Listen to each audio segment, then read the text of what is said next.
I love what David said. I'm not a courageous person. Yes, you are. Each one of you is courageous, and each one of you is duty-bound to protect your children. One of the most amazing things that's happened, there's been a lot of amazing things happen, is the amount of people that are now standing up and being leaders, and more are doing that, using their voices. And I want to give you permission to speak with authority. I'm going to give you 2 examples. The Richmond School Board held a meeting, and we had like 400 people pour into the gym there. Our side was told not to bring any signs because we had a big rally out in front where we sent a very clear message that this was not going to be tolerated in Richmond. And our people were told, don't bring your signs in. So everybody orderly left their signs, went into the building. But as I walked around, I saw that they had allowed the pride flags to come in. So I immediately went to the security and I said, you told us no signs. They don't get signs either. And they looked at me horrified. I said, you told us no signs. What's good for us is good for them. And they couldn't argue with me. But because one person stood up and said no to this, each one of those people carrying the pride flag was prohibited from waving it around in front of the TV cameras, okay? As I walked by the bleachers, I saw a woman standing there with all the rainbow colors on her t-shirt, handing out little gifts to the children. And this Muslim father had stopped, and his child is looking at him, and this nice person smiling. Well, they were handing out little rainbow unicorns. So I confronted the woman. I said, this is a school. It is neutral ground here, no political symbols. And she said, okay, and she went away. People, we have to speak into these situations. When you see something like this, if you see a business with a rainbow safe place for LGBT, say, well, wasn't this safe before? That's a political symbol, okay? We have to start getting that message out that we will no longer tolerate this proliferation of political propaganda. Now, I found out that this rally, the permit for this rally had been canceled at 11 o'clock the day before yesterday. Now, our side tends to do everything right. We get the permits, we try to be obedient, law-abiding, and all those things. But we are continuously getting shut down because all it takes is 2 phone calls from a sex activist and say, oh, they're going to have a hate rally.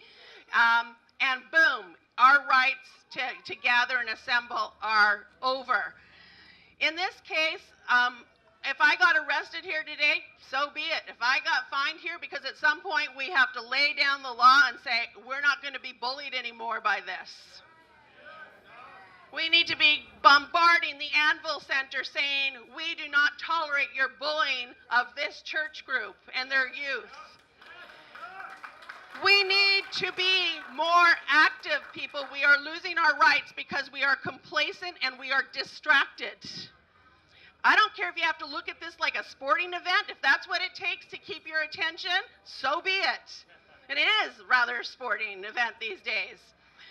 So when I found out at 11 o'clock the night before last that this rally had been canceled, I know a thing or two about the law, and I also know that I am willing to get arrested on behalf of all of you. I'm so thankful to see so many of you were willing to join me.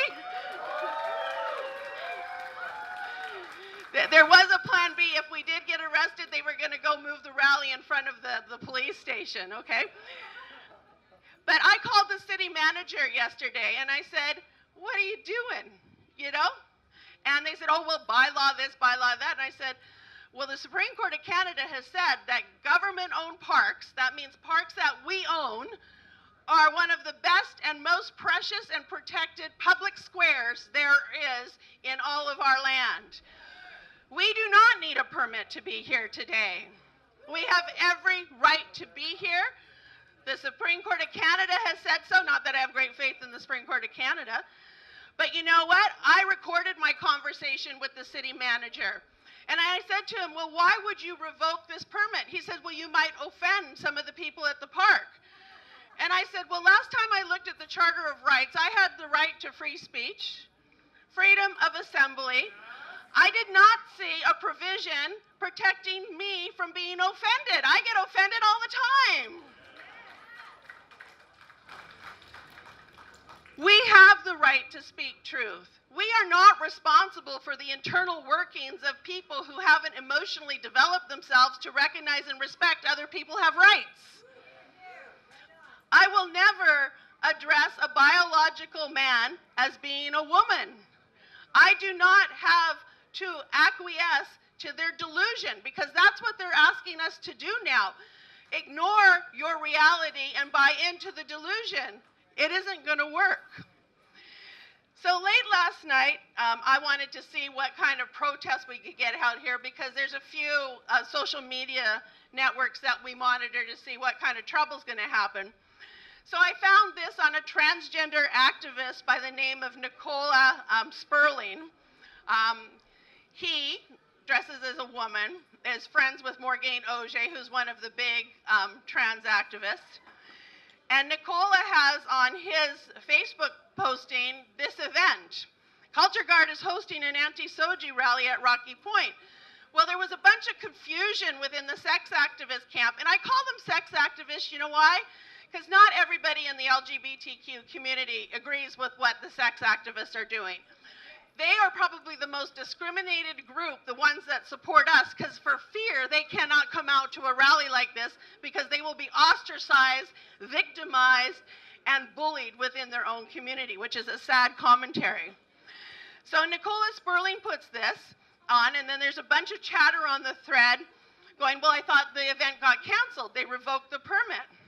But then guess who she refers to, or he refers to, as having called? The mayor then contacts Nicola and said, my understanding is they're still having the rally. Well, do you think I could get a hold of the mayor yesterday? No. But apparently he makes special calls to sex activists. So then we see a bunch more threads of who's going, who's doing this. And then we see this posting by the mayor here at Port Moody. And Mike Clay says this to the sex activists: please don't evoke violence, which means cause as much disruption as you can.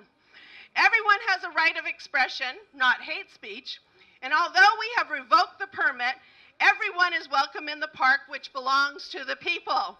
Well, and there I agree with him on, yes.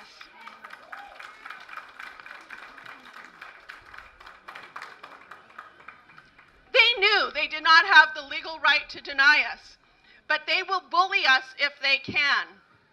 This is a good lesson for everybody. There may come a time that we get arrested.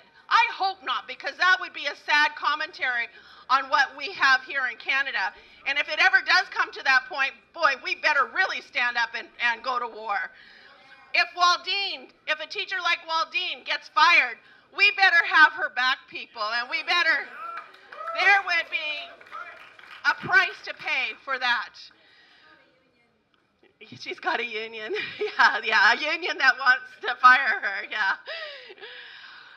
So what do? Where do we go from here? Well, I'll tell you what we do. We've got a few things on the go.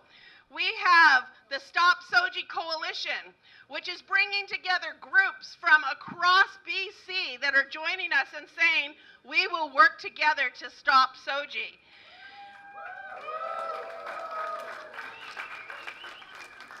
In BC, we have a piece of legislation called the Recall and Initiative Act, and that is all about people power, people.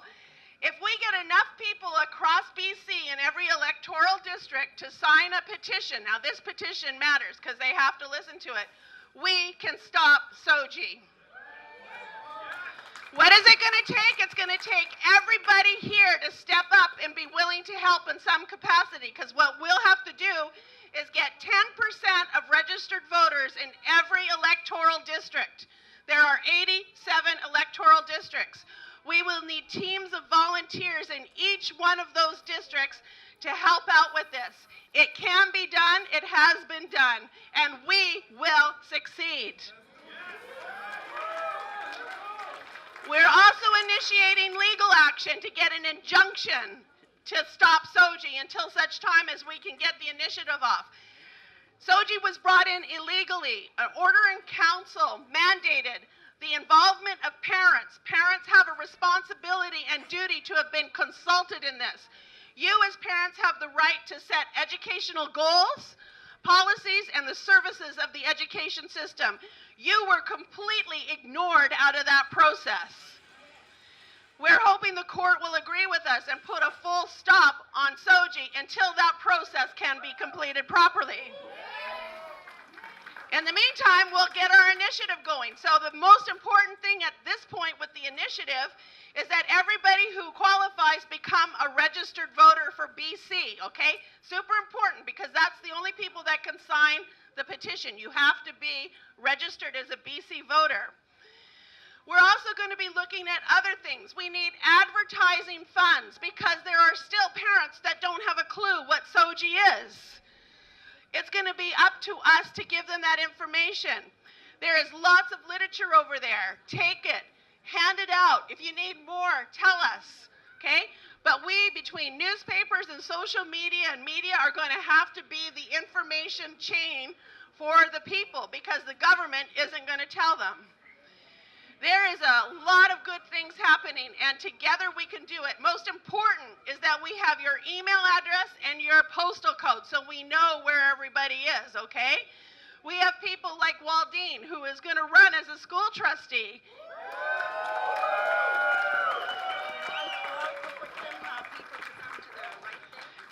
So anyone in Coquitlam, right now is a good time to get organized so you can help Waldine. Meet them over by the blue bicycle, the bicycle with the helmet right behind my best Romanian protest protector person there. Just behind this tent, all Coquitlam people who will help Waldine get elected, okay? We need these kinds of support committees in every community, because there are people who are rising up and standing. If you feel led to be a leader in your community, to sit on the school board, we will teach you, we will help you get trained on what that means and what that involves. We can do this. We can take back our province, but in order to do that, we have to stand together. We need fundraising. Advertising is going to cost a lot, and trust me, lawyers are not cheap, right?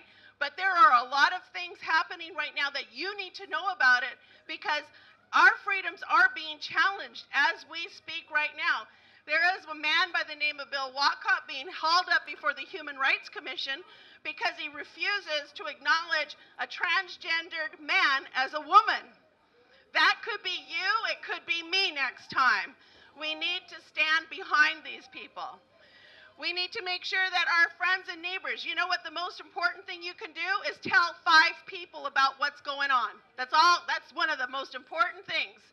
If we hold another rally, bring those 5 people and tell them to bring 5 people. That's how we are going to get this done. Coming out to things like this sends a very strong message. We are not going away. We are here to stay, and we will crush SOGI.